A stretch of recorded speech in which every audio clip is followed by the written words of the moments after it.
ಒಂದು ಬಿಸ್ನೆಸ್ನ ಬೆಳವಣಿಗೆ ಮತ್ತು ಕುಸಿತ ನಿಮ್ಮ ಮಾತುಗಳ ಮೇಲೆ ನಿಂತಿರುತ್ತೆ. ಅದು ಹೇಗೆ ಅನ್ನೋದನ್ನ ಈ ವಿಡಿಯೋದಲ್ಲಿ ನೋಡೋಣ. ನಮಸ್ಕಾರ, ನೀವು ನೋಡ್ತಾ ಇದ್ದೀರಾ ಸುಮನ್ ಟಿವಿ ಬಿಸ್ನೆಸ್. ನಾನು ನಿಮ್ಮ ಮಹೇಶ್ ಎಂ ದಂಡು. ಮೊದಲಿಗೆ ಸಣ್ಣ ಕೋಪ, ಸಣ್ಣ ಬೈಗುಳ. ಕೆಲಸ ಮಾಡಿಸಬೇಕಂದ್ರೆ ಹೀಗೆ ಮಾಡಬೇಕು ಅಂತ ಅಂದುಕೊಳ್ತಾರೆ. ನಂತರ ಉದ್ಯೋಗಿಗಳ ಮೇಲೆ, ಡ್ರೈವರ್ಗಳ ಮೇಲೆ, ಸಪ್ಲೈಯರ್ಗಳ ಮೇಲೆ, ಕಸ್ಟಮರ್ಗಳ ಮೇಲೆ, ಕುಟುಂಬದವರ ಮೇಲೂ ಅದೇ ಭಾಷೆ. ನಿಧಾನವಾಗಿ ಅದು ಕೇವಲ ಕೋಪ ಆಗಿರೋದಿಲ್ಲ, ನಿಮ್ಮ ವ್ಯಕ್ತಿತ್ವ ಆಗಿಬಿಡುತ್ತೆ. ಮೊದಲ ದಿನ ಏನೂ ಆಗೋದಿಲ್ಲ, ಮೊದಲ ತಿಂಗಳು ಏನೂ ಅನ್ಸೋದಿಲ್ಲ. ಯಾಕಂದ್ರೆ ಅವರು ನಿಮಗೆ ಭಯ ಪಡ್ತಾರೆ.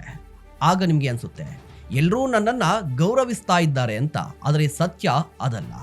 ಅವರು ನಿಮ್ಮನ್ನ ಗೌರವಿಸ್ತಾ ಇರೋದಿಲ್ಲ, ಅವರು ಭಯ ಪಡ್ತಾ ಇರ್ತಾರೆ.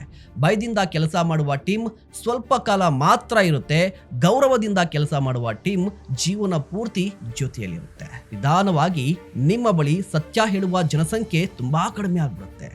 ಒಳ್ಳೆಯ ಎಂಪ್ಲಾಯೀಸ್ ರಾಜೀನಾಮೆ ಕೊಡ್ತಾರೆ, ಒಳ್ಳೆಯ ಕಸ್ಟಮರ್ಸ್ ದೂರ ಹೋಗ್ತಾರೆ, ಒಳ್ಳೆಯ ಟ್ಯಾಲೆಂಟ್ ನಿಮ್ಮ ಕಂಪನಿಗೆ ಸೇರಲು ಹೆದರುತ್ತೆ.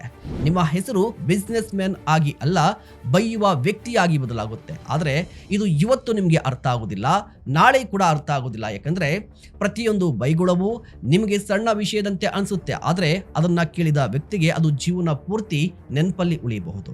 ಒಂದು ದಿನ ನಿಮ್ಮ ಬೆಸ್ಟ್ ಎಂಪ್ಲಾಯಿ ಮೌನವಾಗಿ ರಾಜೀನಾಮೆ ಕೊಡ್ತಾನೆ. ನೀವು ಕೇಳ್ತೀರಿ, ಇನ್ ಸಂಬಳ ಕಡಿಮೆನಾ ಅಂತ. ಆಗ ಅವನು ಹೇಳ್ತಾನೆ, ಇಲ್ಲ ಸರ್, ಗೌರವ ಕಡಿಮೆ ಅಂತ. ಆ ಒಂದು ಮಾತು ನಿಮ್ಮ ಹೃದಯವನ್ನ ತಟ್ಟುತ್ತೆ.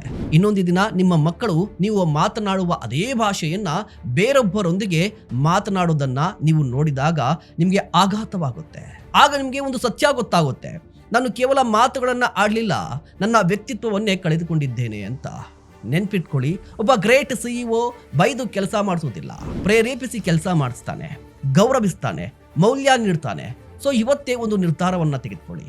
ನಿಮ್ಮ ಮಾತುಗಳಲ್ಲಿ ಗೌರವವನ್ನ ಹೆಚ್ಚಿಸಿ, ನಿಮ್ಮ ಭಾಷೆಯಲ್ಲಿ ಸಂಸ್ಕಾರವನ್ನ ತುಂಬಿ. ಯಾಕಂದ್ರೆ ನಿಮ್ಮ ಎಂಪ್ಲಾಯಿಗಳು ನಿಮ್ಮ ಕಂಪನಿಯನ್ನ ಬಿಟ್ಟು ಹೋಗದೆ ಇರಬಹುದು, ಆದರೆ ನಿಮ್ಮ ಮಾತುಗಳ ಕಾರಣದಿಂದಾಗಿ ನಿಮ್ಮನ್ನೇ ಬಿಟ್ಟು ಹೋಗಬಹುದು.